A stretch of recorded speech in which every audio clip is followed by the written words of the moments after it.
జయ శ్రీమన్నారాయణ. శ్రీమతే రామానుజాయ నమః.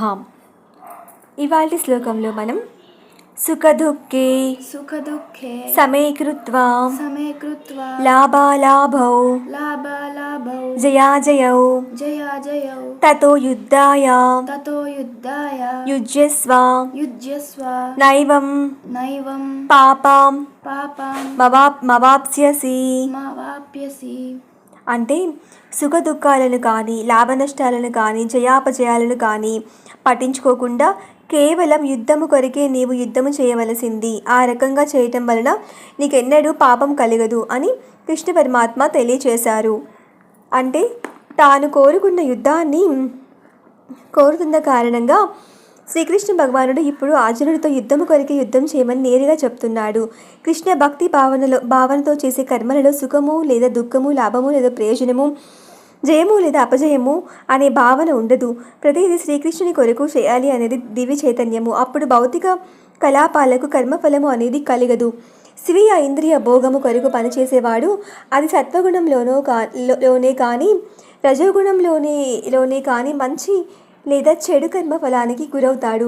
కానీ కృష్ణ భక్తి భావనలో చేసే కర్మలకు పూర్తిగా శరణాగతుడు అయినవాడు ఇక ఏ మాత్రము ఎవరికి ఉపకారబద్ధుడై ఉండడు, రుణపడడు.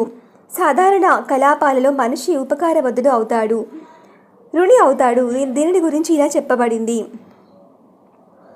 ఇతర ధర్మాలను అన్నింటినీ విడిచిపెట్టి ముకుందునికి అంటే శ్రీకృష్ణునికి సంపూర్ణ శరణాగతుడు అయినవాడు దేవతలకు కానీ, ఋషులకు కానీ, జనసామాన్యానికి కానీ, బంధువులకు కానీ, మానవ కోటికి కానీ లేదా పితృదేవతలకు కానీ రుణపడడు, ఉపకారబద్ధుడు కాడు.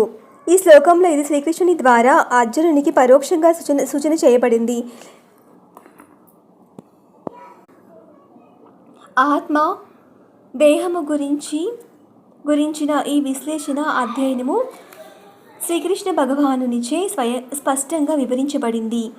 పురుషుడు అంటే భగవంతుడు, సచేతనుడు అని. ప్రకృతిపై దృష్టిని సాధించడం ద్వారా అతడు సృష్టి కార్యం చేస్తాడని అతనిచే స్పష్టంగా వివరించబడింది. ఇది వేదాలలోనూ గీతలోనూ అంగీకరించబడింది. భగవంతుడు ప్రకృతిపై దృష్టి సారించి వ్యక్తిగత ఆత్మలను అందులో నిలిపాడని వేదవర్ణన సూచిస్తున్నది. ఆ వ్యక్తిగత జీవులందరూ ఇంద్రియ భోగార్థము భౌతిక జగత్తులో పనిచేస్తూ మాయా ప్రభావంలో తమను భోక్తలుగా తలుస్తున్నారు. ఈ భావనే చివరిది అయిన ముక్తి వరకు కొనసాగుతూ జీవుడు భగవంతునితో ఏకము కావాలని కోరుకుంటాడు. ఇదే మాయా.